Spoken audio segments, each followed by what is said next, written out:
prendre place et sous vos applaudissements, nous invitons à la session Anne-Marie Diaz-Borges, spécialiste médias.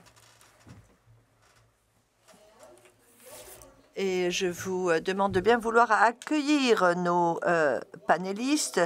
Nizar Baraka, ministre de l'Équipement et de l'Eau du Maroc. Massoud Ahmed, président émérite de développement. Joachim Levy, directeur pour les stratégies économiques et les relations institutionnelles bancaires à Banco Safra. Et Matata Ponyomipen, président du Conseil au Congo Challenge. Une brève vidéo introductive de cette session sera déployée sur l'écran. The demand for development financing now surpasses existing frameworks, revealing limitations in multilateral systems.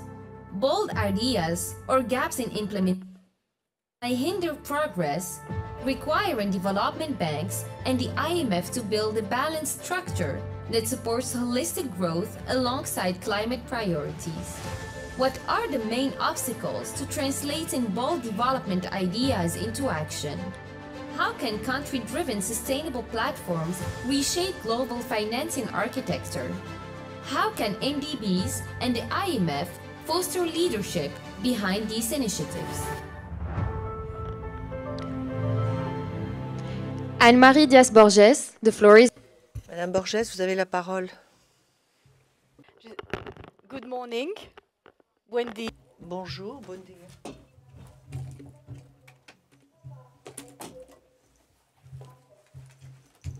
Bonjour. Sabah al-khair.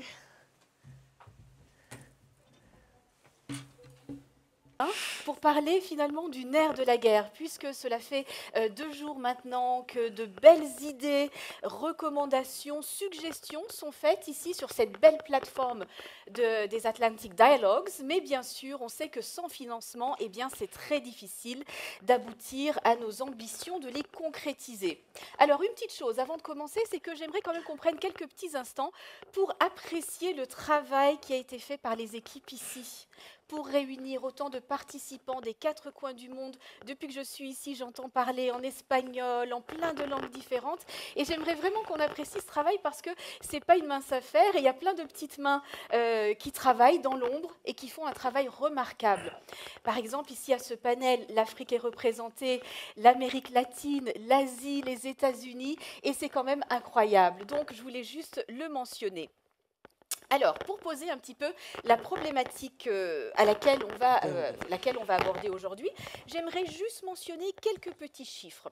Alors, au rythme actuel, d'après la Banque mondiale, il faudra plus d'1 siècle pour sortir la moitié de la population mondiale de la pauvreté, le seuil de pauvreté qui est fixé à 6,85. Merci beaucoup.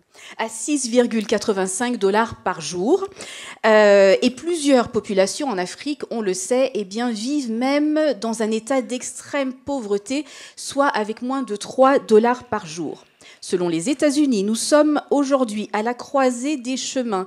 Et si nous ne changeons pas de cap de façon extrêmement radicale, eh bien, ça va être très difficile pour nous d'atteindre les objectifs de développement durable à l'échéance de 2030. Mais 2030, c'est dans 5 ans. It's round the corner, comme disent les Anglais. Il faudrait également environ 4 milliards de dollars d'investissements supplémentaires chaque année pour les pays en développement. Et tout cela, alors que, on le sait, le fossé financier ne semble pas être comblé. Et puis surtout, on se pose la question aujourd'hui de savoir si l'architecture financière internationale, elle bénéficie aux pays qui en ont le plus besoin. Alors, notre grande question du jour, on y arrive. Ces limites du financement du développement, est-ce qu'elles sont causées par un manque d'idées audacieuses ou bien par des failles au niveau de l'implémentation ? Alors, c'est la question que je vous pose également, tous à vos portables, vos smartphones. La question va s'afficher et on est très ravis que vous y participiez. On attend les résultats avec impatience. Votre panel va... Waouh. Parce que, alors, j'avais posé plusieurs questions. C'était, d'après vous, manque d'idées audacieuses, problème d'implémentation, les deux, ou bien c'est autre chose? On vous donne encore quelques petites secondes. Déjà, il n'y a pas autre chose.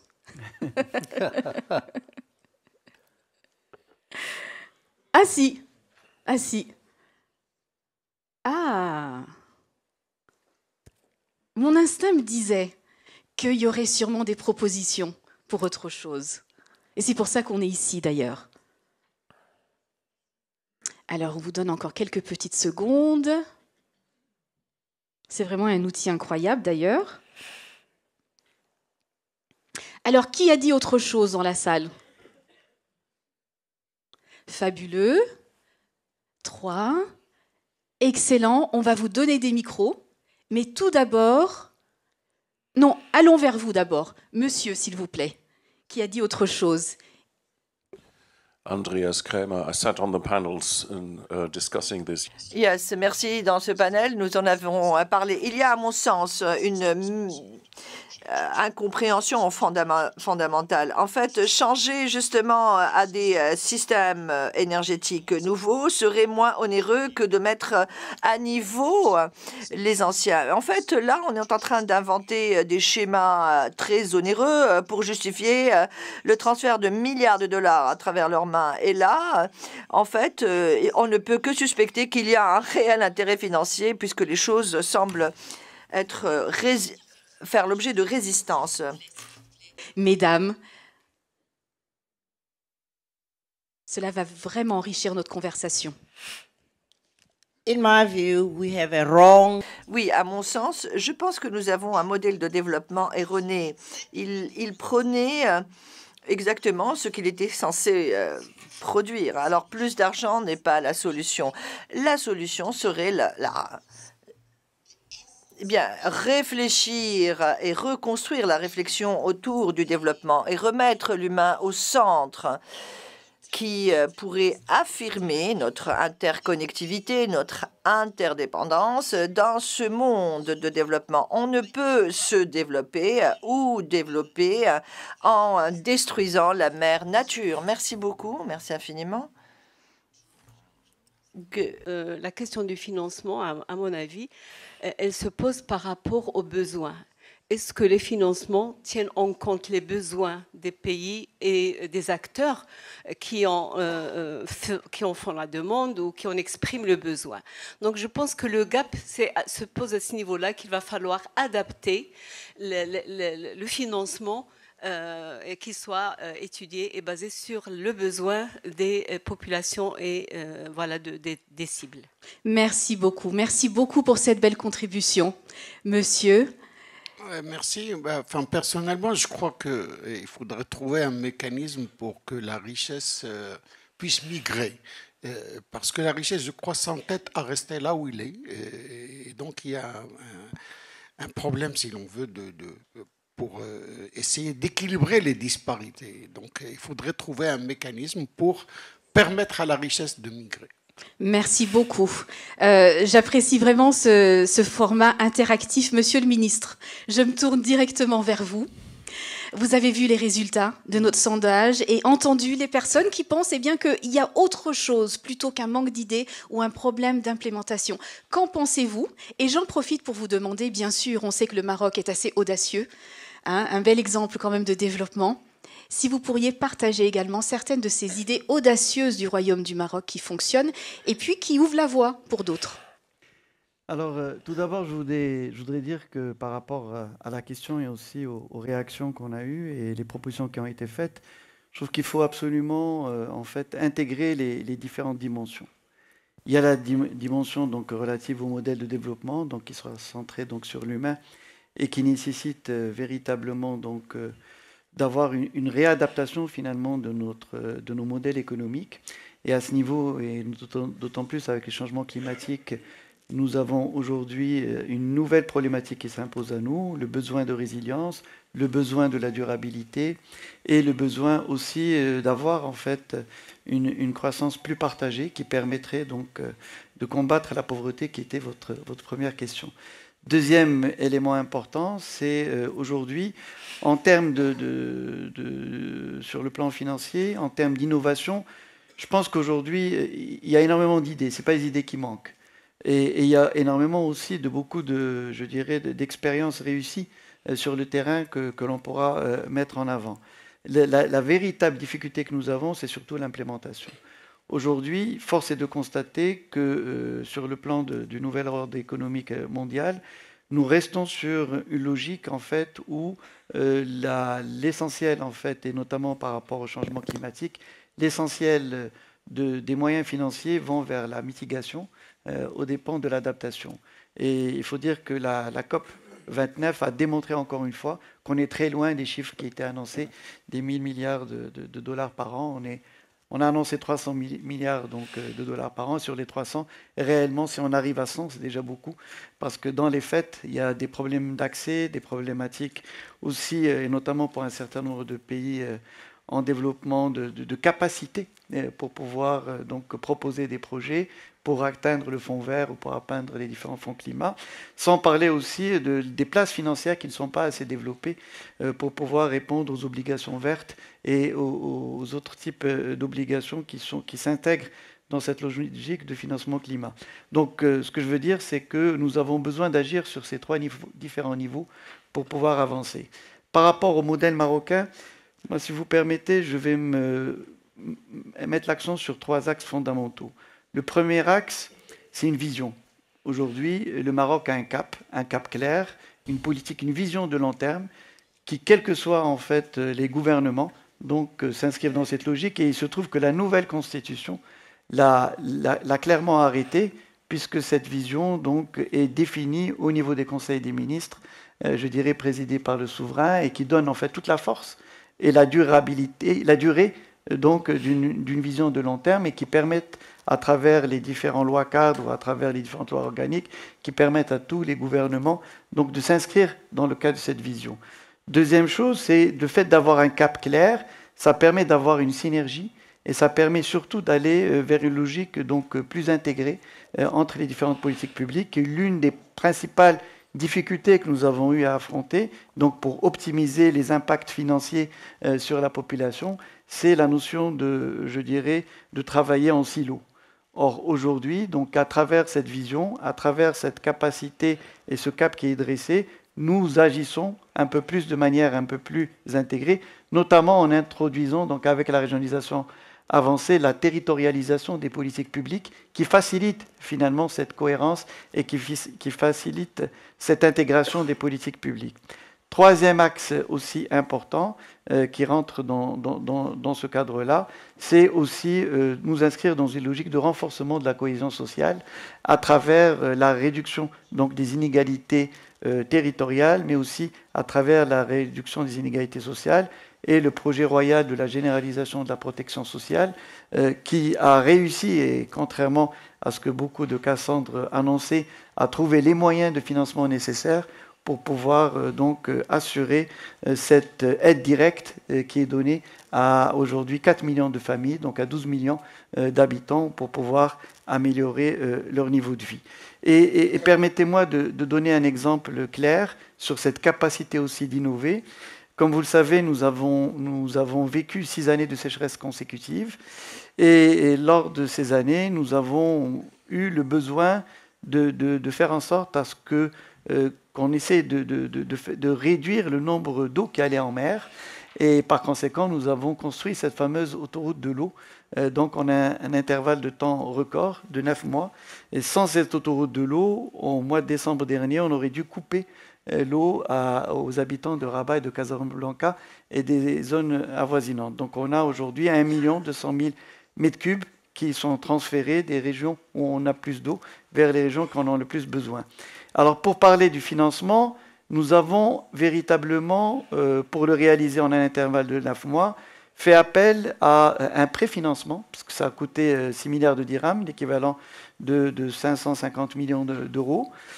Eh ben, la moitié a été obtenue grâce à la CDG, au CIH et également donc, à Bank of Africa, qui a permis de donner 3 milliards de dirhams tout de suite aux entreprises, le consortium qui a été créé, qui sont toutes des entreprises marocaines, pour pouvoir donc abonder et réaliser en fait ce projet en un temps record. Et nous avons aussi intégré les régions qui ont participé également au financement de ce grand projet, sans parler évidemment donc du budget de l'État. Deuxième opération intéressante à mettre en avant sur le financement, c'est le partenariat public-privé. Et nous avons fait ça pour les stations de dessalement, en faisant appel donc aux énergies renouvelables pour réduire le prix, mais aussi en faisant appel à ce partenariat public-privé qui nous a permis d'avoir les financements nécessaires et nous permettrait à terme d'arriver à cet objectif qui a été fixé par le souverain, de passer de 140 millions de mètres cubes d'eau dessalée à 1,7 milliard de mètres cubes à l'horizon 2030. Merci beaucoup, Monsieur le Ministre. Vous avez commencé finalement par nous expliquer qu'il faut une vision très claire, ce qui nous emmène au thème du leadership. Je me tourne vers vous, Monsieur Pognot. La question du leadership et de la gestion des ressources, elle est centrale selon vous? Effectivement, je pense que le ministre l'a dit tout à l'heure, pour pouvoir répondre à cette problématique, pour avoir des idées audacieuses, il faut une vision. Parce qu'en fait, la vision procède certainement de la réflexion pour pouvoir obtenir ces idées. Il faut avoir examiné la problématique. Et je pense que le pays en développement, le pays du Sud, doivent savoir que cette question du changement climatique, cette question du financement du développement des infrastructures, du secteur de la santé, du secteur, disons, de l'éducation, ça concerne d'abord le pays du Sud. Et donc, il faut absolument que les idées audacieuses viennent plutôt du pays du Sud que de ces institutions internationales, multilatérales, notamment le Fonds monétaire, la Banque mondiale, où le pays du Sud ont moins de décisions, parce qu'en réalité, le pouvoir de décision de ces institutions appartiennent pour la majeure partie aux pays du Nord. Et donc, je crois qu'il faut absolument un leadership de qualité du côté des pays du Sud. Et ceci nécessite absolument certaines valeurs. Parce qu'en fait, pour avoir une vision, comme le ministre l'a dit, il faut que les idées procèdent de valeurs tournées vers l'intérêt général de la population. Chaque fois, on l'a vu, que les dirigeants du Sud ont dû mettre en avant l'intérêt de la population, les idées viennent et le financement vient. Le financement est avec nous. Ce ne sont pas les institutions multilatérales qui vont pouvoir réfléchir sur le besoin de pays du Sud. Et le ministre l'a montré, lorsqu'il y a une vision, il y a une synergie de l'ensemble des idées, de l'ensemble de la population, une logique intégrée et qui aboutit à une optimisation de l'action gouvernementale et qui a produit donc la solution immédiatement. Donc, en conclusion, le leadership constitue un élément clé, mais il va de pair avec la gouvernance. Combien de fois on a vu ces institutions multilatérales accorder des fonds aux pays du Sud et ces fonds sont détournés. Et cela continue jusqu'à aujourd'hui. Le détournement des fonds ne procède pas de la quantité ou de la qualité, mais de l'usage rationnel des fonds sur place. Ces fonds peuvent venir même de pays du Sud, comme nous l'avons vu tout à l'heure. Merci beaucoup. Donc, il est vraiment de ça, il est question de ça, donc de gérer aussi les fonds qui sont accordés. Qu'est-ce qu'on en fait? Est-ce qu'il y a finalement un suivi? Monsieur Hamed, je me tourne vers vous. Vous connaissez, the framework of our world. Alors, vous connaissez le cadre de nos systèmes financiers mondiaux et nous parlons de l'équité et de la capitalisation de ce qu'on nous donne. Nous avons entendu que ces deux idées sont très fréquentes. Nous avons entendu que nous avons les idées, ce n'est pas ce qui manque. Je vais répondre en anglais. C'est beaucoup plus rapide pour moi.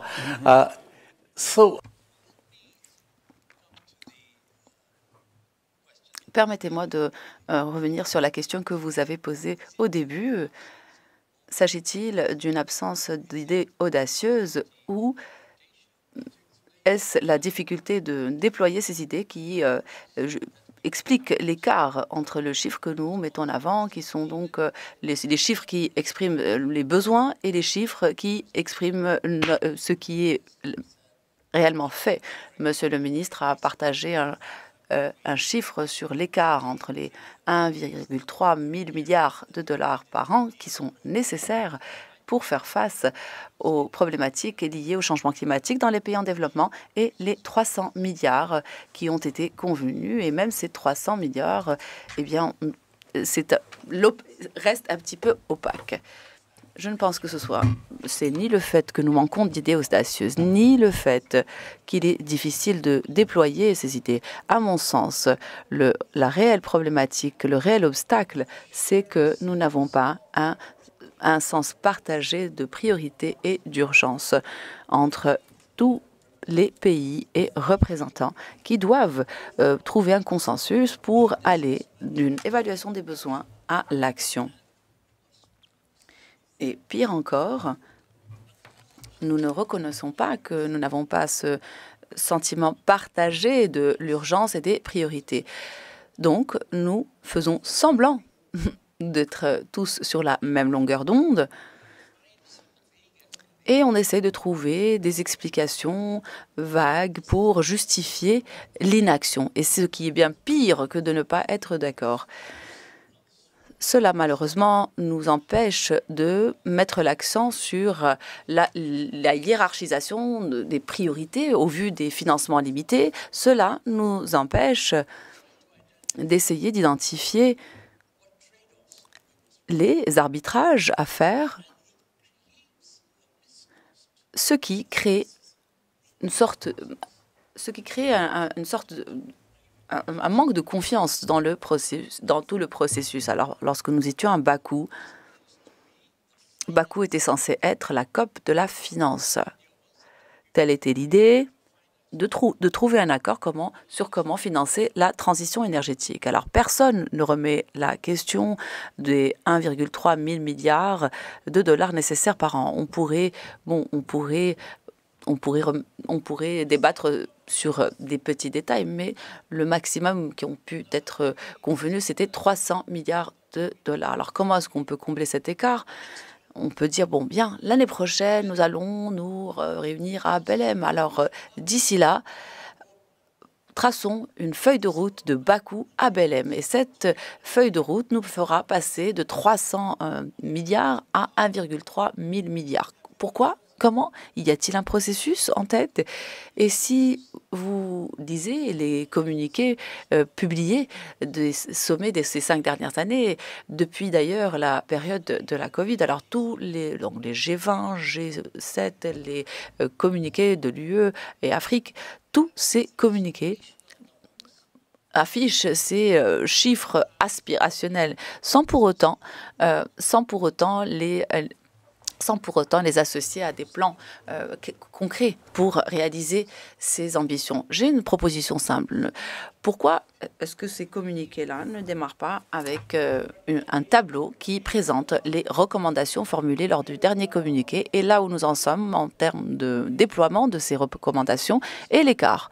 Alors, si vous siégez sur un comité d'audit d'une université ou d'une entreprise, c'est une pratique tout à fait courante. Vous commencez la réunion en revisitant les recommandations et le taux de réalisation. Mais les sommets ne démarrent jamais par ce qui a été convenu précédemment, mais c'est un éternel recommencement et avec des titres qui défrayent la chronique. Mais lorsque vous creusez un petit peu les choses, si on n'affiche pas des chiffres réalistes, crédibles, on ne fait que reporter le compte à rebours. Entre-temps, eh bien, la planète se réchauffe de plus en plus, la pauvreté s'exacerbe, la déscolarisation continue et nous ne remédions à aucun problème, mais nous sommes là à essayer de maquiller un petit peu les problèmes. Alors, mon plaidoyer, c'est de remédier à ces incohérences entre les actions et donc la parole et l'action. Alors, Monsieur Lévy, à votre sens, qu'est-ce qui nous freine? Vous avez entendu ce qu'a partagé Monsieur Ahmed et vous êtes aussi doté d'énormes connaissances sur ces organes de financement multilatéral et international. Pensez-vous qu'elles sont adaptées pour faire face aux défis d'aujourd'hui? Je pense que c'est là où le bas blesse s'agissant de cet écart financier. Un peu audacieux, je veux prendre un peu des idées que j'ai écoutées ce matin ici, mais je parlerai en anglais comme a fait mon collègue ici.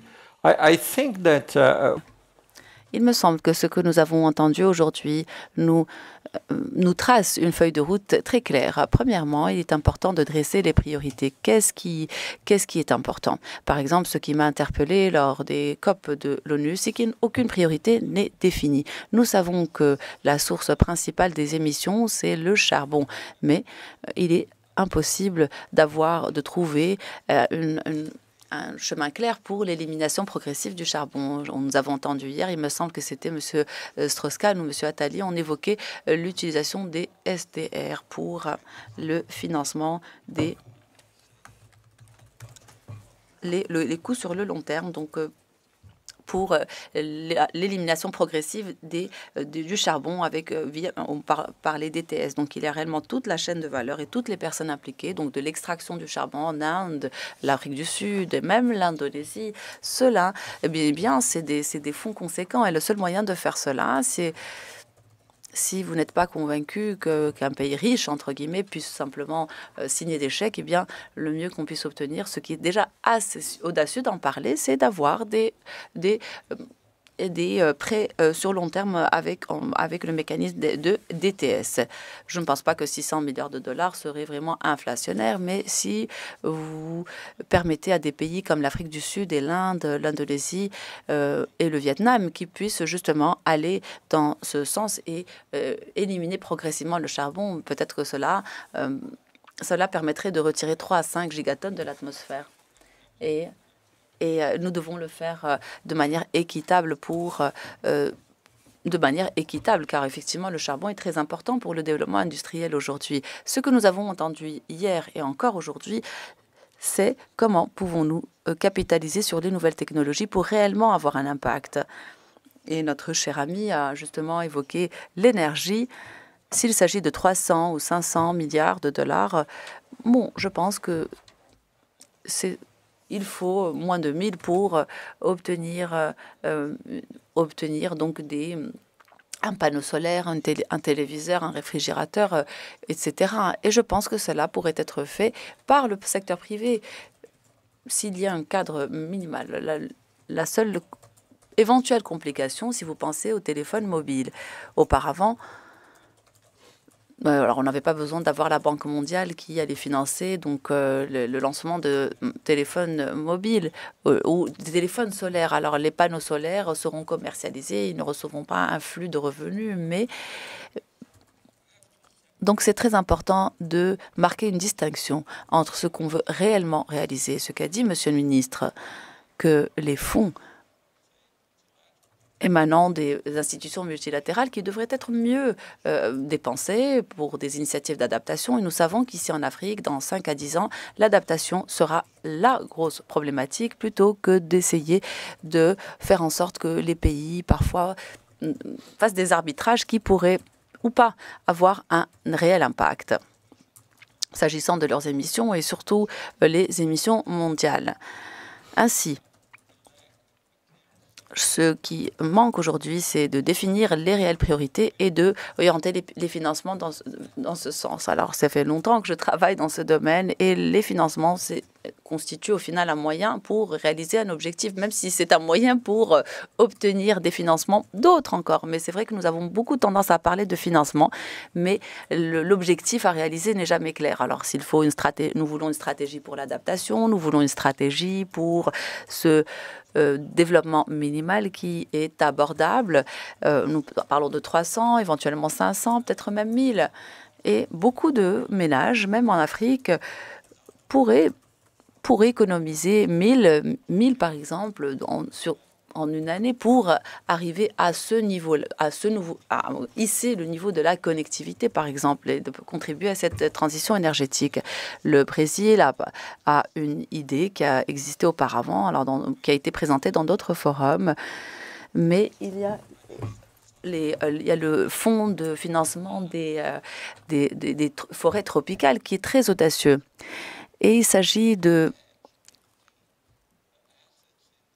voir quels sont les actifs qui logent au niveau de ces grands fonds et puis les fonds d'amorçage. Si, par exemple, des pays riches, des pays à triple A, bon, qui n'existent plus aujourd'hui, mais supposons certains pays investissent de l'argent, peut-être que c'est des fonds subordonnés, peut-être que cela entraînerait d'autres pays à suivre le pas. Et donc d'aider ces pays pauvres à remédier à leur situation de la dette, ce qui contribuerait aussi à remédier au problème actuel de la dette des pays les plus pauvres. Et proposer par exemple des taux d'intérêt plus élevés du côté des actifs, plutôt du côté des... la différence, l'écart pourrait financer la protection des forêts en Afrique, en Indonésie. Ce sont des idées très audacieuses, mais il faut essayer de converger les idées donc entre la Chine, le Royaume-Uni, etc. Alors j'ai beaucoup apprécié cette idée très audacieuse. Peut-être que les Atlantic Dialogues pourraient être la plateforme idéale pour lancer cela et concrétiser cette belle idée. Le Brésil et quelques autres pays en Amérique latine ont le poumon vert du monde avec l'Amazonie. A bien sûr la forêt du bassin du Congo. On peut peut-être penser à une alliance parce qu'on va aboutir tout naturellement à la question du financement climatique. On peut poser les bases ici and you can take it to your respective countries. Et vous pourrez continuer cela dans vos pays respectifs. Question climatique, notamment pour nos régions en développement, Monsieur le Ministre, vous le savez très très bien également, vu que je sais que le Royaume du Maroc a entrepris de grandes avancées, notamment dans le milieu, dans le domaine hydraulique. Mais la question de l'air que l'on respire, de Dame Nature, comme l'a signalé une intervenante plus tôt, elle est primordiale. On peut penser à ces deux régions qui s'organisent, Monsieur Pogno? Absolument. Je pense que j'ai suivi l'intervention tout à l'heure qui dit que ce n'est ni les idées qui manquent, ce n'est ni la mise en œuvre. Ça me fait penser à cette matrice d'Eisenhower qui dit ce qui est urgent n'est jamais priorisé, ce qui est priorisé n'est jamais urgent. Mais en réalité, je pense qu'il appartient aux pays du Sud de mener des réflexions de fond pour justement prioriser. Et ça rend compte, c'est que le ministre a dit tout à l'heure, c'est la question des visions, c'est la question des leaderships. Les questions des changements climatiques, les questions de financement du développement dans le pays du Sud ne peuvent pas être initiées par le Nord. Parce que ces questions, en réalité, le financement du développement, de la santé, de l'éducation, des infrastructures, ça ne les concerne pas au plus haut point. Ce qui les concerne aujourd'hui, nous pouvons dire, c'est la question des changements climatiques.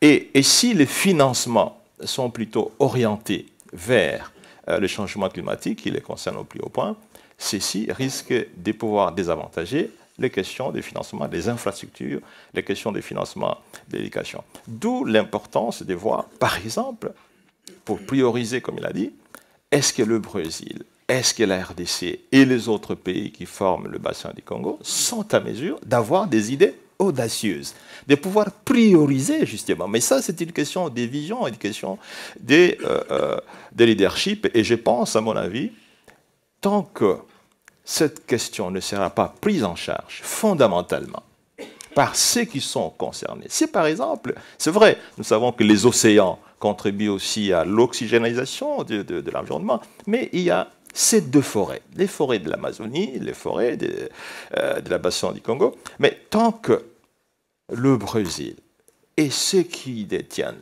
la forêt donc, équatoriale, le bassin du Congo, notamment mon pays, la République démocratique du Congo, n'auront pas eu des idées audacieuses, n'auront pas priorisé ces questions, mais il ne faut pas s'attendre à ce que ce soit les institutions multilatérales, comme je l'ai dit tout à l'heure, qui sont fondamentalement dirigées par le pays du Nord, qui puissent trouver des idées audacieuses. Mais la mise en œuvre, ça c'est très important. Quelles que soient les idées que nous devons avoir, la mise en œuvre reste une question majeure. Et je pense que le ministre l'a soulevé tout à l'heure quand il disait. Parce que la mise en œuvre, c'est des contraintes de gouvernance. Des contraintes de gouvernance à la fois politiques, juridiques, judiciaires, financières. Toutes ces questions, malheureusement, posent problème dans le pays du Sud. Les fonds qui sont parfois canalisés par ces institutions multinationales sont détournés jusqu'à aujourd'hui. Alors, là, on se pose également cette question parce qu'on parle de changement climatique, d'urgence en fait, de financer cette action climatique pour que nos pays soient à même de répondre aux défis que l'on connaît trop bien dans nos régions. Elle s'oppose finalement aux besoins que certains peuvent juger plus urgents, comme l'éducation, la santé, les infrastructures, etc. Alors, avant de me tourner vers vous, Monsieur le Ministre, et ensuite, Monsieur Lévy, je sais que vous voulez vraiment réagir sur ce sujet également, je vais me tourner vers vous, l'audience, très rapidement. Quelle priorité accorder au financement climatique par rapport aux autres soucis, finalement, que nous devons financer? Alors, très rapidement, une question pour vous. Je vous demande de retourner à vos smartphones. En anglais, quelles devraient être, selon vous, les principales priorités? Les autres, finalement, besoins en termes de développement, donc je les répète, entre autres l'éducation, la santé, tout ce qui est infrastructure à tous les niveaux, ou bien absolument tout doit être pris comme prioritaire?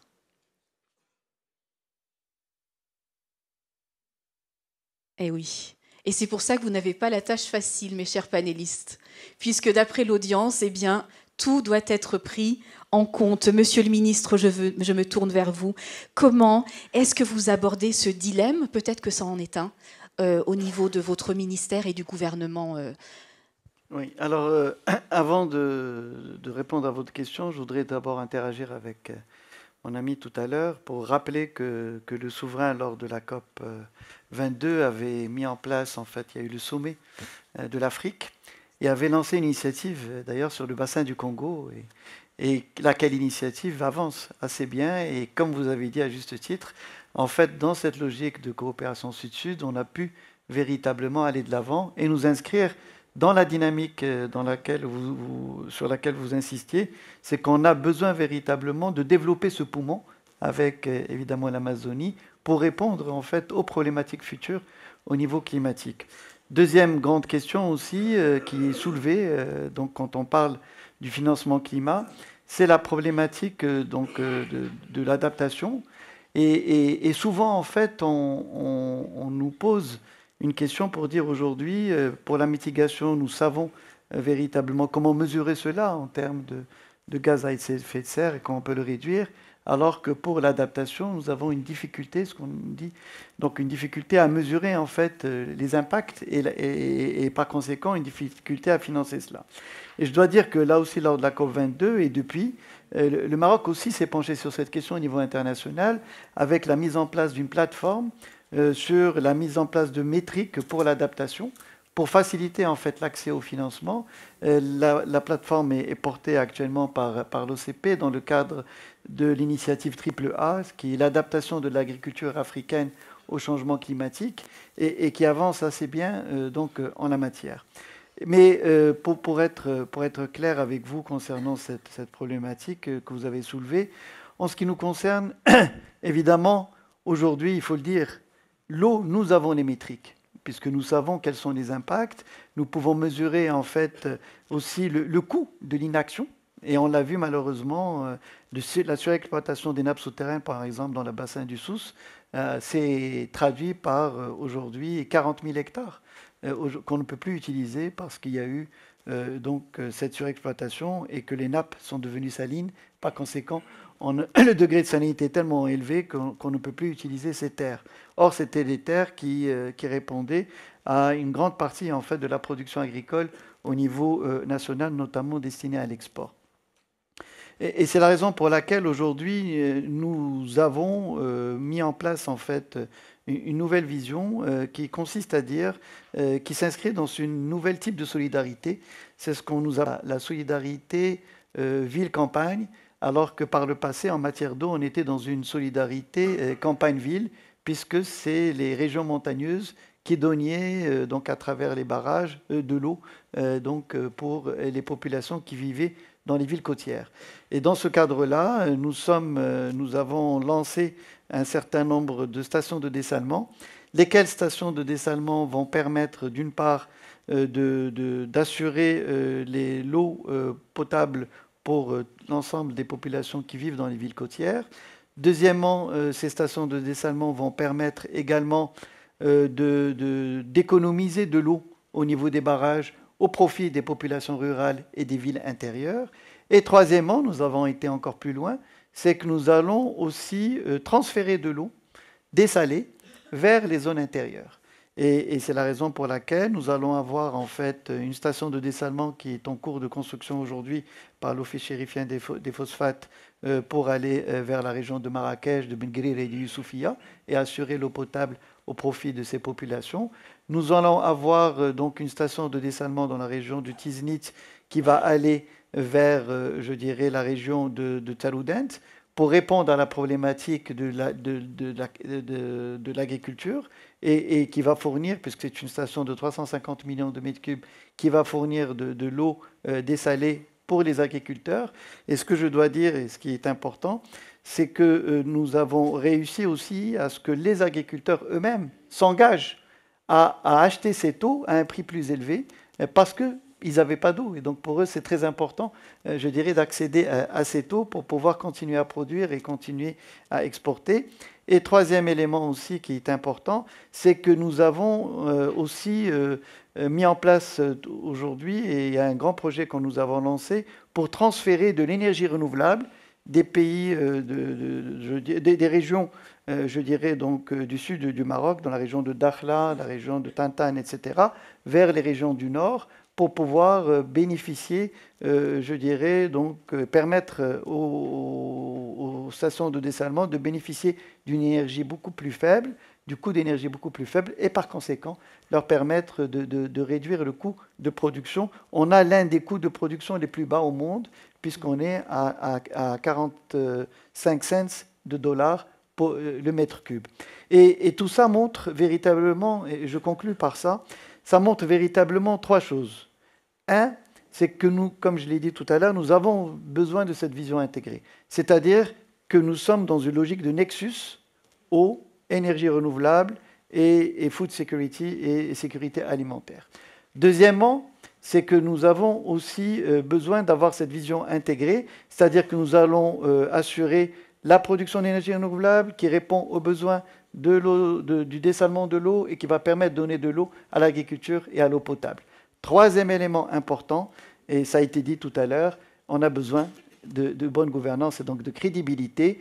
Et crédibilité implique un cadre macroéconomique stable, implique aussi une capacité à délivrer, excusez-moi, we have to deliver, c'est-à-dire quand on se fixe un objectif, on doit l'atteindre dans les délais et ça permet véritablement d'avoir tous les financements que nous voulons. Merci, being accountable. N'est-il pas Alors, l'eau, vous l'avez mentionné à plusieurs reprises, qui, je le rappelle, est un des défis majeurs de notre siècle. Et vous avez parlé de collaboration, de renforcement, de coopération. Je vais même dire au-delà des frontières, puisque vous m'expliquiez que le Royaume du Maroc et mon pays, le Cap-Vert, ont signé un bel accord de coopération au niveau de l'eau. Donc, merci beaucoup. Je me tourne à présent vers vous, Monsieur Lévy, puisque vous vouliez réagir également. Oui, in terms of implementation and how the... En termes de mise en œuvre et du fait que le Sud fasse plus, c'est les grands domaines dont vous parlez, en plus de l'élimination du charbon, il y a les crédits carbone. Et là, nous avions beaucoup de résistance, mais maintenant à Bakou, il y a une décision. Nous essayons encore de voir les implications. C'est le fameux chapitre 6.4. Cela peut signifier qu'il y aura beaucoup d'argent tant que vous avez une bonne gouvernance. Et la gouvernance ne se trouve pas uniquement dans le pays. Il faut voir comment cela impactera nos NDC et comment certains projets en termes de protection ou de reforestation seront développés. Mais si on fait de l'avant, on va de l'avant avec ce carbone et que nous avons un marché carbone mondial, je pense que ça pourrait être une source de revenus pour le Brésil, mais aussi pour la vallée du Congo et même en Asie. Nous pouvons parler des grandes forêts en Indonésie, etc. Et autre point très important, c'est le suivant. Beaucoup de missions et ce qui va se passer dépendra des grandes entreprises. Leurs décisions en matière de capital, en matière de CAPEX, d'investissement. Et le Sud doit également se pencher sur cette question et sur la divulgation des empreintes d'entreprises mondiales. Il y a un mouvement pour que ces divulgations soient même obligatoires. Au Brésil, ce sera obligatoire dès 2026. Vous pouvez vous rappeler du rapport Bloomberg d'il y a quelques années, etc. Cela doit avancer. Nous devons aller de l'avant. Et le comité de Bretton Woods a suggéré que le FMI vérifie avec les pays s'ils font ces divulgations qui sont obligatoires. Pourquoi? Parce que tant qu'on dise quelle est leur empreinte en termes clairs, comptables, quel est leur net zéro, leur parcours net zéro, et quel genre d'investissement ils vont faire, je pense que cela pourrait être transformationnel, car nous aurons accéléré la transition et ils seront obligés à prendre des décisions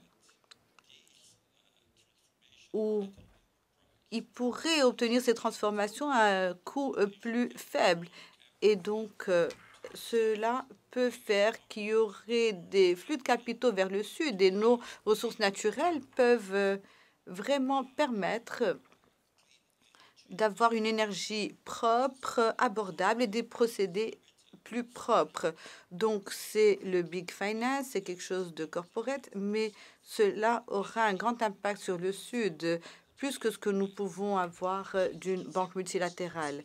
Merci. Donc, nous parlons d'idées audacieuses aujourd'hui. Nous allons voir quelques personnes audacieuses dans la salle, nos emerging leaders. Préparez vos questions, mais j'aimerais vous écouter, Monsieur Hamed, s'il vous plaît.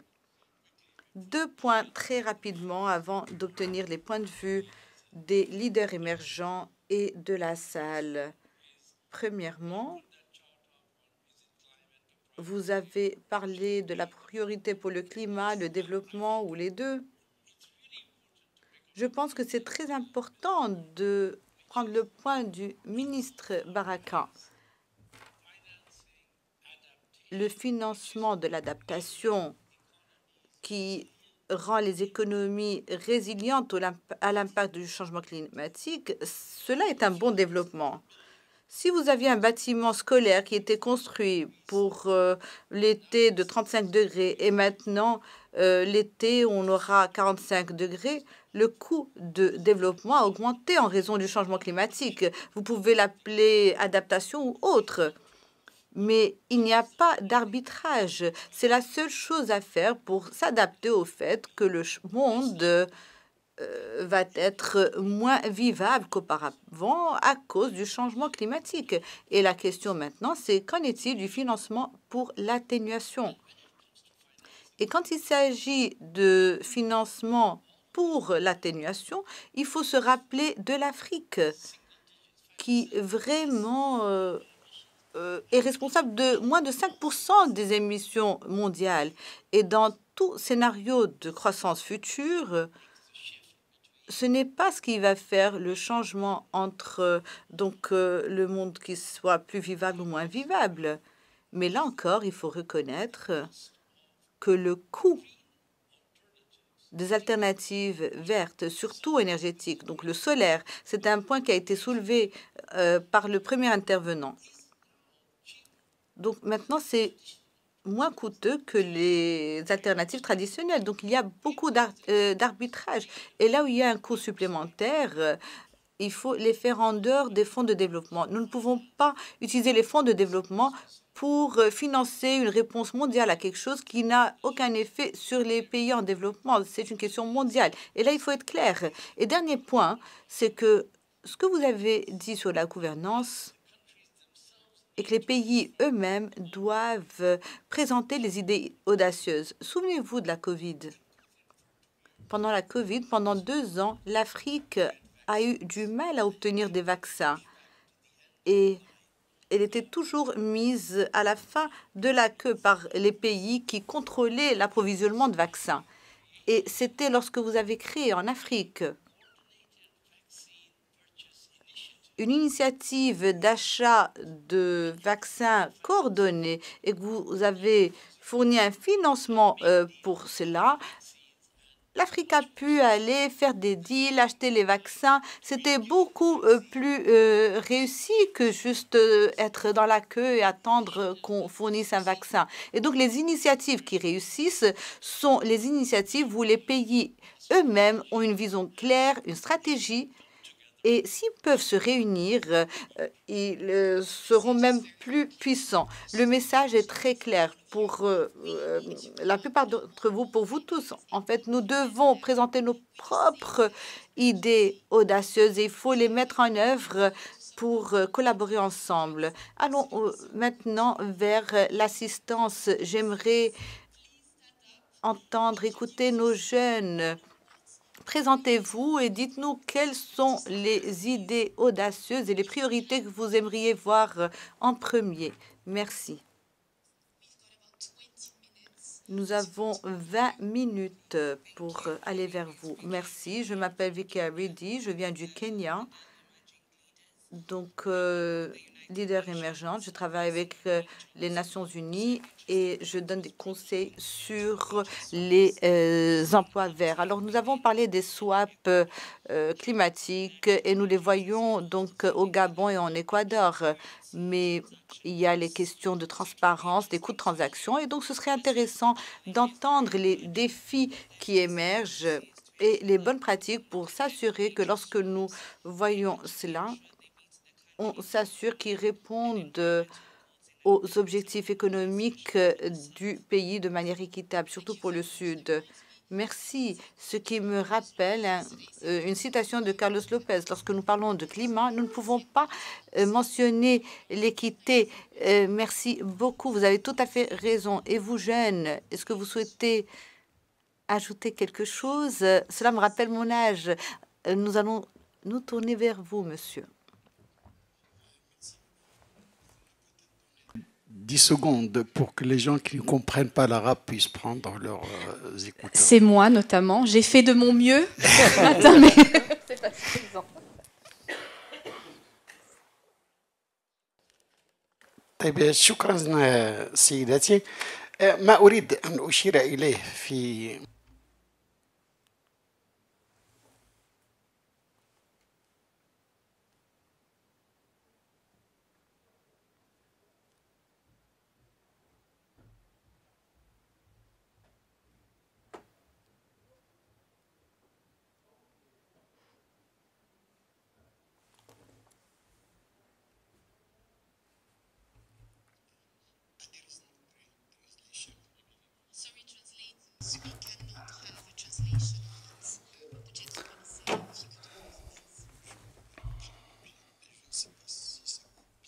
Est-ce que vous m'entendez? Est-ce que vous entendez la traduction en français? Est-ce que vous entendez la traduction en français?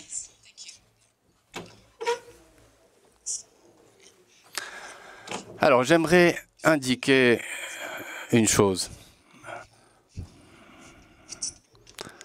Lorsque j'ai voté sur l'application, j'ai indiqué d'autres problématiques. Il ne s'agit pas seulement d'une rareté des idées novatrices ou des difficultés d'application sur le terrain. Il existe un problème essentiel que j'aimerais indiquer ici. Lorsque nous regardons la carte de la pauvreté dans le monde, cette carte est très proche de la carte des conflits dans le monde. Et donc, les pays qui souffrent de la pauvreté souffrent également d'un manque de stabilité. المتدخلين هو أنه لا يحق أن ننظر أولا إلى الحلول التي يمكن أن تفض هذه النزاعات، لأن عندما ننظر إلى الكثير من الدول وسأخذ مثال دول الساحل، كم تنفق على الأمن، كم تنفق على الاستقرار، وأظن أن هذا يضر بالإنفاق في التنمية. شكرا. Et cela pèse sur le projet de développement, malheureusement. Thank you very much. I will just ask a question. Je vais poser une question aux panélistes d'un point de vue africain. Ne pensez-vous pas, car nous écoutons toujours les personnes qui blâment les autres, les institutions financières, les partenaires étrangers. Je pense que nous devons faire notre travail comme Africains. Et quand j'écoutais Nizar Baraka ce matin, quand il parlait de son expérience, j'ai appris qu'il était tourné vers cette vision, etc., grâce à cette vision. Et donc, il a pu transformer une crise sérieuse dans le pays en modèle de bonne gouvernance avec nos propres moyens. Et je pense que nous devrions faire notre travail pour pouvoir aller de l'avant. Alors, comment? Dans la gestion de l'eau, la gestion d'autres questions comme l'éducation, etc. Donc, comment relier cela au nouveau modèle? Car avec la mondialisation, le modèle a échoué et a montré ses lacunes. Nous devons inventer un nouveau modèle pour traiter de ces questions. Bien sûr, il y a beaucoup de conférences, il y a beaucoup de réunions, beaucoup de déclarations et d'argent, etc. Mais s'il n'y a pas le leadership, les outils, nous allons nulle part. Merci. Est-ce que vous pouvez élaborer sur la question? Parfait, merci. Nous allons prendre une question ici. Nous avons plusieurs mains qui sont levées. Nous allons prendre encore quelques questions avant de revenir vers vous. Merci. Merci pour cette discussion très riche. Il y a 20 ans ou plus, nous avions l'agenda avec les ODD et les pays en développement ont mis de l'argent sur les budgets de coopération. Et il y a 10 ans, on avait l'agenda de changement climatique et nous avons réorienté les ressources vers ce nouveau budget. Et maintenant, les pays en développement sont en train de prendre l'argent du changement climatique vers la défense. Et les choses vont probablement empirer dans les années à venir. Et donc, nous avons besoin d'idées audacieuses. Nous ne pouvons pas nous appuyer sur le business as usual, sur le statu quo, car les choses vont probablement s'empirer dans les pays en développement qui vont se retrouver dans des problèmes. J'aimerais vous écouter. Oui, super. Alors, prenons l'ensemble des questions et ensuite nous reviendrons vers vous pour vos réponses et vos dernières réflexions. À vous, monsieur, et ensuite nous allons dans cet ordre. Quand il s'agit de voir l'écart de financement, je m'appelle Ahmed, pardon, donc dans les études africaines à Singapour, il faut voir où l'argent se trouve. Où est cet argent? L'argent est détenu par les fonds souverains, les fonds de pension, les assurances. Donc, si vous regardez les encours sous gestion des fonds souverains, c'est 14 billions de dollars, 35 billions de dollars d'encours sous gestion par les compagnies d'assurance dans le monde. Et ils cherchent des investissements sur le long terme. Alors pourquoi est-ce que cet argent ne se déplace pas? Si vous regardez le portefeuille, le gros du portefeuille est dans l'industrie des carburants fossiles. Et donc, nous avons besoin de projets bancables et la seule manière de le faire, c'est de rassembler cela et de créer un pipeline de projets qui soit viable commercialement. Merci beaucoup. Allez-y. très succinct, s'il vous plaît, pour qu'on puisse parler à tout le monde. Il nous reste 16 minutes. Ce n'est pas un défi, n'est-ce pas? Je suis Khalid Chegnaoui, donc au Policy Center for the New South. Je suis doyen pour les relations internationales.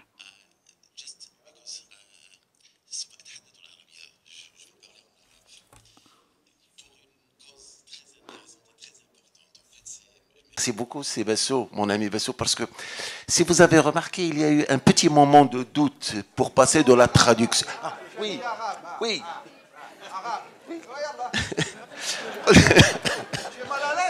Non, ابدا لا لانه كان حدث واحد مرحله صغيره جدا من واحد شبه توتر يعني للمرور من اللغات الاجنبيه الى اللغه العربيه.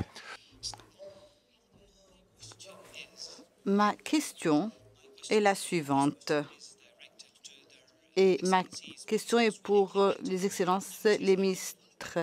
Quand on met en œuvre des politiques publiques, on commence par les capitales. Comment écouter les besoins, donc comment répondre aux personnes marginalisées dans les différentes régions? C'est la première chose.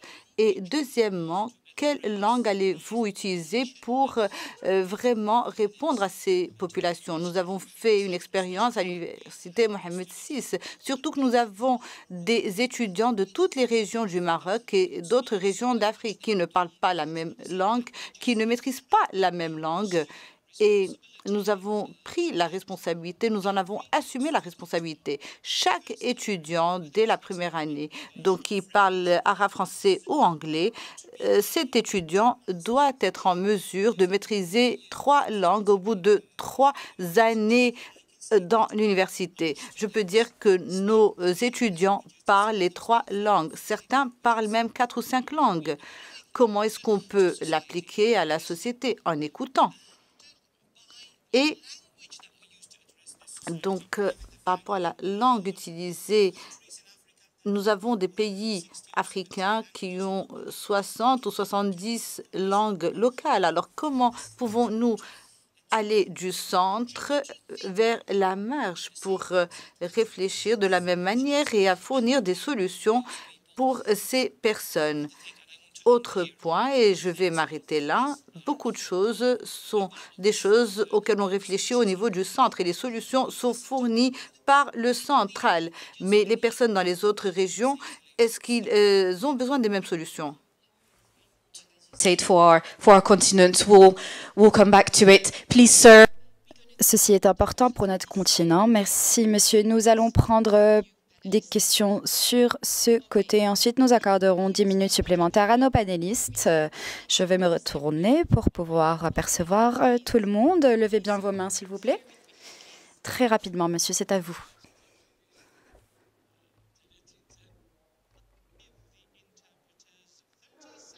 Je vais demander 30 secondes aux interpréteurs car je parlerai en arabe. Je vais tenter d'aborder ce sujet d'une autre perspective. Je voudrais aborder les forces destructives qui résident. Il y a des milliards de dollars qui sont investis pour l'armement. En parlant de ressources et de développement, pourrions-nous potentiellement développer ces ressources et diriger particulièrement ces ressources financières vers les pays en développement? Pourrions-nous accorder peut-être 1% ou 1%, excusez-moi, du budget accordé à la défense au bénéfice des pays développés ou en développement? Je vous accorde la parole, allez-y. Nous avons très compris que le fonctionnement du marché ne peut pas résoudre ce type de problème, ni au niveau national, ni au niveau international. Il s'agit d'une externalité que quelqu'un doit pouvoir gérer. Il faut un agent au niveau national et un agent au niveau international pour gérer ce problème d'une externalité. Est-ce qu'on a une réflexion dans ce sens? Qui devrait gérer ce problème, puisque le marché n'arrive pas à le résoudre? Merci. Je suis Tuami Abdelkhalq, je suis professeur d'économie à la FGSES. Parfait, merci beaucoup. Allons rapidement de ce côté, 30 secondes s'il vous plaît par intervenant, je vous demanderai. Est-ce qu'on peut apporter un micro s'il vous plaît à nos participants? Et puis il me semble que j'ai vu une main derrière moi et monsieur, et ensuite on arrive à vous les panélistes. Et on... Très bien, très bien. On a 10 minutes. Ah oui, c'est vrai, je vous ai vu. Ok, merci beaucoup. Je ne prendrai pas les 10 minutes, je vais être très bref pour une question et sans commentaire. En fait, je voudrais juste reconnecter le sujet avec la thématique globale des rencontres qui est l'Atlantique et profiter de la présence des professionnels ici pour poser une question sur le financement des initiatives atlantiques. Nous avons eu l'expérience, le vécu du financement des premières étapes du gazoduc africain-atlantique, qui a été juste une expérience magnifique. Et là, les perspectives qui s'ouvrent concernent largement l'initiative pour faciliter l'accès aux pays du Sahel à l'Atlantique, qui est juste un méga projet. Généralement, ce sont les porteurs du projet qui doivent aller vers les financiers, vers les bailleurs de fonds, pour les séduire, pour les convaincre. Je me demande s'il n'y a pas aussi un pas à faire de la part des bailleurs de fonds, des financiers, pour flairer les créneaux, pour voir les méga-projets qui se mettent en place et pour voir des opportunités aussi pour eux. Je pense qu'il y a un pas à faire dans cette voie-là. Et je pose la question aux professionnels. Comment voyez-vous justement les possibilités de financement d'un projet de cette envergure-là? Merci beaucoup. Si vous pouviez passer le micro derrière vous, et puis ensuite madame derrière monsieur. Thank you, Mina Baliamoun. I am... Merci, Mira Banyamoun. Je suis une fellow senior au Policy Center et une professeure à l'Université de Floride du Nord. J'ai travaillé pendant un moment sur cette question de l'aide au développement, mais j'avais, il y a plusieurs années, fait une recommandation écrite dans certaines publications sur lesquelles j'avais travaillé. Il y aurait potentiellement des solutions qui pourraient résoudre ces soucis. J'apprécie beaucoup l'intervention de M. Ahmed qui a mis l'accent sur le manque d'engagement au niveau gouvernemental pour l'exécution et la mise en œuvre de ces politiques. Pourquoi ne pas avoir un marché dédié à l'aide au développement et l'aide au financement qui serait dédié aux pays en voie de développement? Et les nations, d'autres nations qui n'en ont pas besoin seraient exclues. Par contre, les pays en développement savent très bien de quoi ils ont besoin, connaissent leurs besoins au niveau du financement. Ceci ne sera pas forcément acquis à travers l'aide bilatérale. Il faut qu'on sorte de ces modèles traditionnels si nous voulons arriver à un marché libre. Je vais maintenant passer, merci pour votre intervention, je vais passer au monsieur dans la salle. Je m'appelle Omar Ba, je suis professeur au CDS Paris, expert associé Sciences Po Bordeaux et à Cap Afrique, donc de l'Université Québec à Montréal, consultant international auprès de l'Union africaine et parfois des Nations Unies. Vous me permettrez de dire une chose très simple, c'est que de mon point de vue, on parle ici de malgouvernance en Afrique, etc.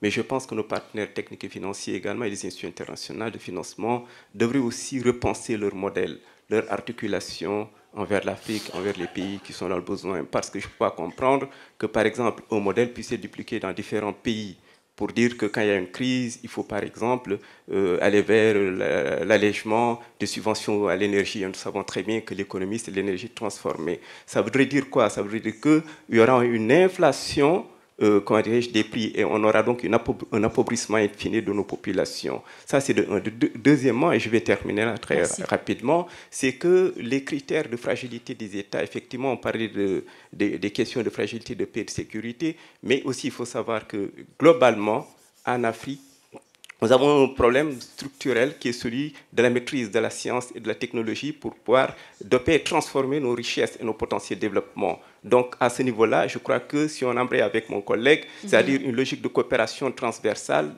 du point de vue afro-atlantique, je crois qu'à ce niveau-là, on pourrait avoir le transfert technologique qui permettra de renforcer la qualité et la compétitivité de nos productions et in fine à travers le paradigme de Posner. Merci beaucoup. Allons vers vous, monsieur. Ça fait un moment que vous attendez. Je vois 1, 2 et 3 mains levées et puis c'est fini. Voilà, voilà. Et on va aux réponses. 6 minutes qui nous restent. Allez-y, monsieur. Ah, est-ce qu'on pourrait apporter un micro, s'il vous plaît, monsieur? Il a eu 2 micros. Voilà, regardez. 2 micros. Si vous n'êtes pas bien servi. Donc, Ali Ben Yahya, doctorant en économie de l'énergie à l'UM6P. J'adorerais poser cette question en arabe, mais je n'ai pas l'éloquence des illustres professeurs qui m'ont précédé. Monsieur le ministre, votre administration est éminemment stratégique. L'eau est un enjeu transverse qui touche à la fois à la consommation individuelle, industrielle, irrigation agricole, et on parle de plus en plus de l'énergie avec l'hydrogène vert, et donc le fait que pour l'électrolyse, on a besoin d'eau pure. Ma question est simple. Comment peut-on faire de l'eau un vecteur non pas de développement durable, mais de développement équitable, qui emmène dans son courant l'ensemble des strates économiques et sociales de notre royaume? Merci. Excellente question, merci beaucoup. Les 2 messieurs dans le fond, ensuite on ira vers vous, et puis on vous demandera, s'il vous plaît, de partager vos réflexions sur tout ce qui a été dit. Good morning everyone, Tahar Miar, Moroccan Emerging Leader Alumni. Bonjour, Tahar Miar. Je fais partie du groupe des Emerging Leaders 2023. Ma question est la suivante. 500 milliards de dollars est le total de subventions qui a été accordé pour mener à bien certains projets, prenant en considération les impacts négatifs qu'il y a pu avoir sur la santé de nos populations, ainsi que l'équilibre international au niveau des marchés.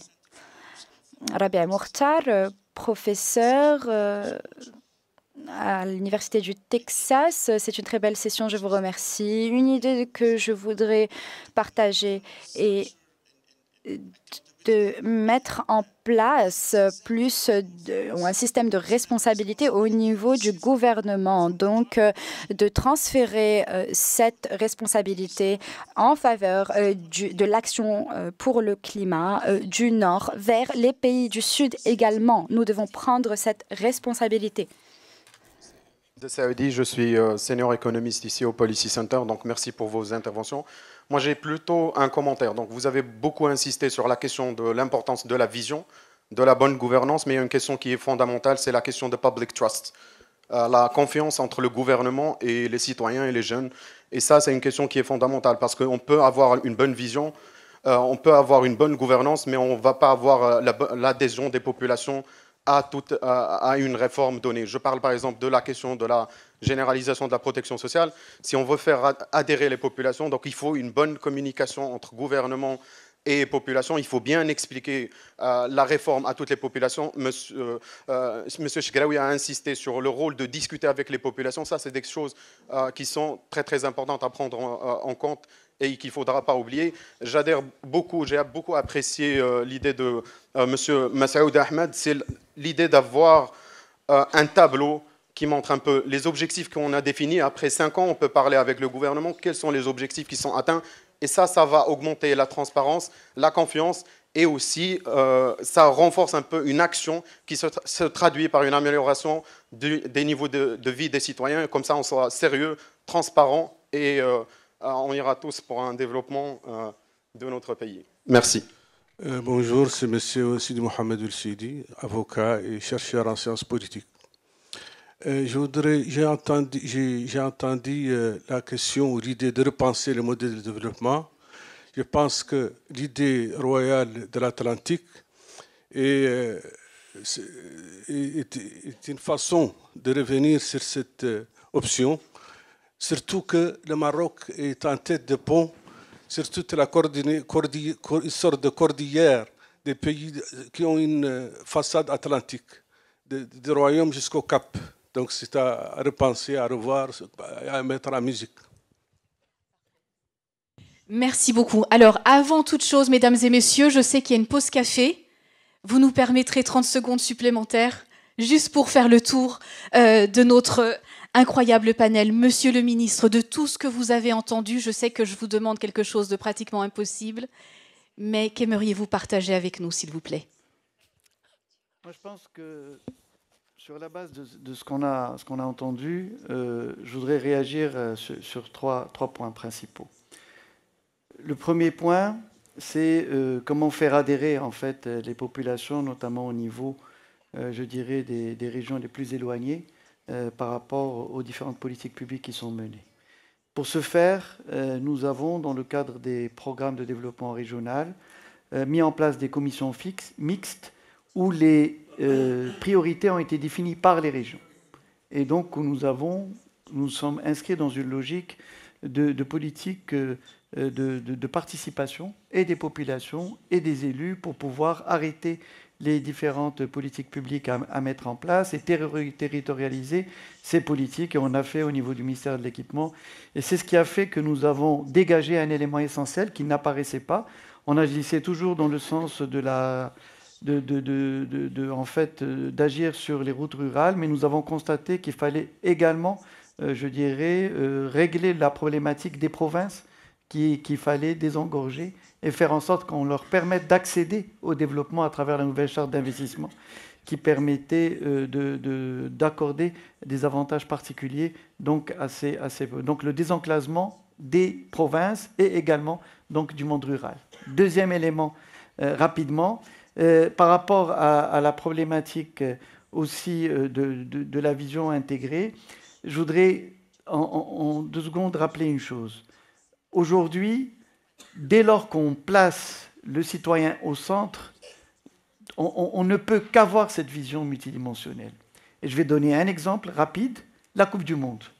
L'organisation de la Coupe du Monde pour 2030, on peut se limiter uniquement à faire des stades, à faire des routes, etc. Non, nous avons mis le citoyen au centre et le souverain a beaucoup insisté sur cette question. Et ce qui fait qu'aujourd'hui, c'est un véritable projet de développement qui va concerner 35 villes, qui va concerner les grandes villes, mais qui va concerner la problématique des infrastructures, la problématique de l'eau, la problématique de la mobilité durable, la problématique du tourisme, la problématique des emplois pour les jeunes, la problématique de la formation. Donc c'est tout ça réuni, en fait, et de la durabilité, tout ça réuni qui fait de ce projet un projet de développement où on peut avoir, je dirais, l'adhésion de tous. Troisième élément clé, et je vais finir par ça, la problématique de la confiance. La confiance dans les institutions, notamment les institutions élues, se gagne et nécessite du temps. Et dans ce cadre-là, pour y arriver, les objectifs clairs, la reddition des comptes, du partage, de la communication, de l'écoute, et surtout, et j'insiste sur ce point, respecter les engagements qui ont été pris. C'est ça qui donne la crédibilité, c'est ça qui donne l'envie d'adhérer, et c'est ça qui permet véritablement de mobiliser pour pouvoir atteindre les différents objectifs. Merci beaucoup. Monsieur Hamed, c'est à vous, s'il vous plaît. Très rapidement, car nous n'avons pas beaucoup de temps accordé, je voudrais mentionner 2 choses. La première, la confiance et rétablir un climat de confiance devrait être une priorité pour ces pays. Donc au niveau national, mais aussi au niveau bilatéral, et particulièrement au sein des organisations internationales qui peuvent aussi perdre confiance. Et ceci requiert donc il est donc nécessaire d'admettre les erreurs ou les manqués qui ont pu être constatés. Il faut donc être honnête et objectif avec ceci.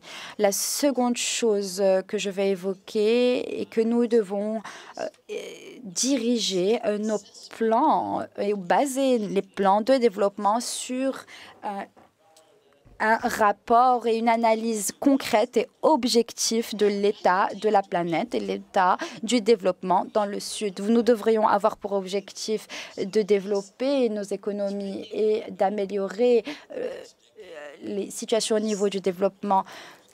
Et effectivement, dans la prochaine décennie, nous aurons moins de financement accordé au développement. Le budget lié à la défense prendra le dessus. Ceci sera le cas à travers l'Europe. Par exemple, avec la crise en Ukraine, nous aurons de plus en plus de financement accordé donc à la défense. Ceci mènera donc à l'élaboration de plans qui ne sont pas basés sur des priorités concrètes et la réalité dont nous, citoyens, peuvent être témoins.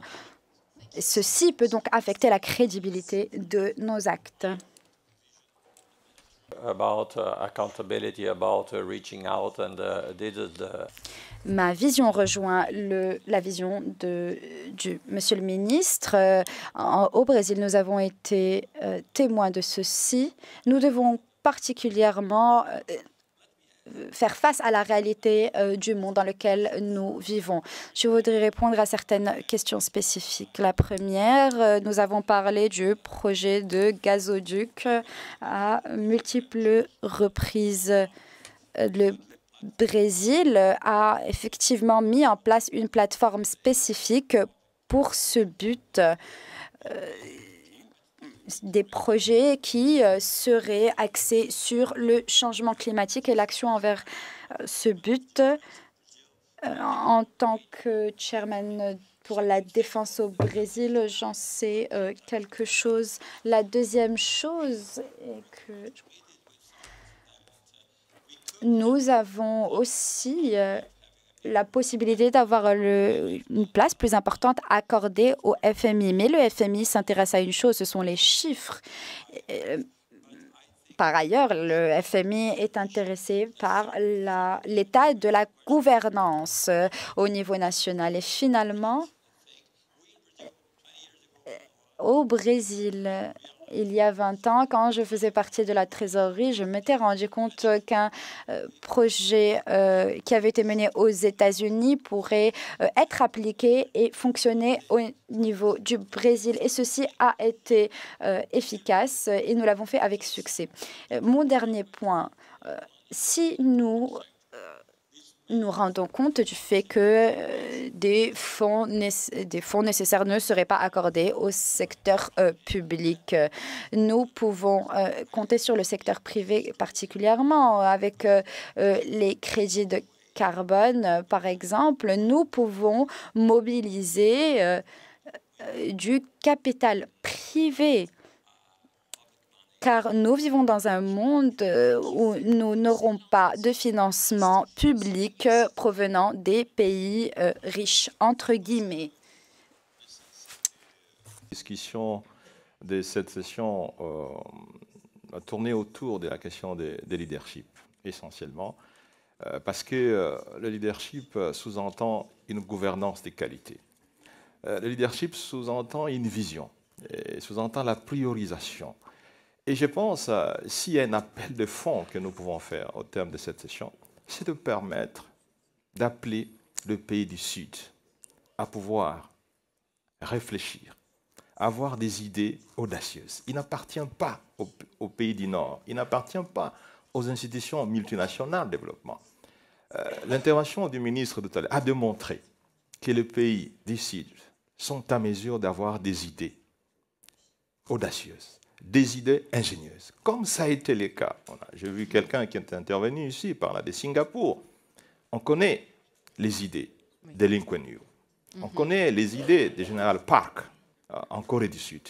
Et je crois que cette question de gestion du climat et même de partage, d'équilibre entre les ressources qui devront être affectées à la défense, qui devront être affectées à l'évolution climatique ou alors aux problèmes fondamentaux du progrès, les infrastructures, la santé, l'éducation. C'est essentiellement une question de leadership qui priorise tout, la vision, même la question des confiances, parce que c'est une gouvernance sociale, la question des confiances. Donc voilà, en un mot, revenons sur la question des leadership. Merci beaucoup, merci à vous. On a dépassé de 8 minutes, mais je pensais vraiment que ça en valait la peine. Alors, on retient leadership, on a being realistic, being bold, audacious, on a trust, transparency. Voilà certains des keywords à retenir ce matin. Monsieur le ministre, merci énormément de votre présence. Monsieur Hamed, monsieur Lévy, monsieur Matata, merci à vous également pour votre patience. Excellente continuation. Ladies and gentlemen.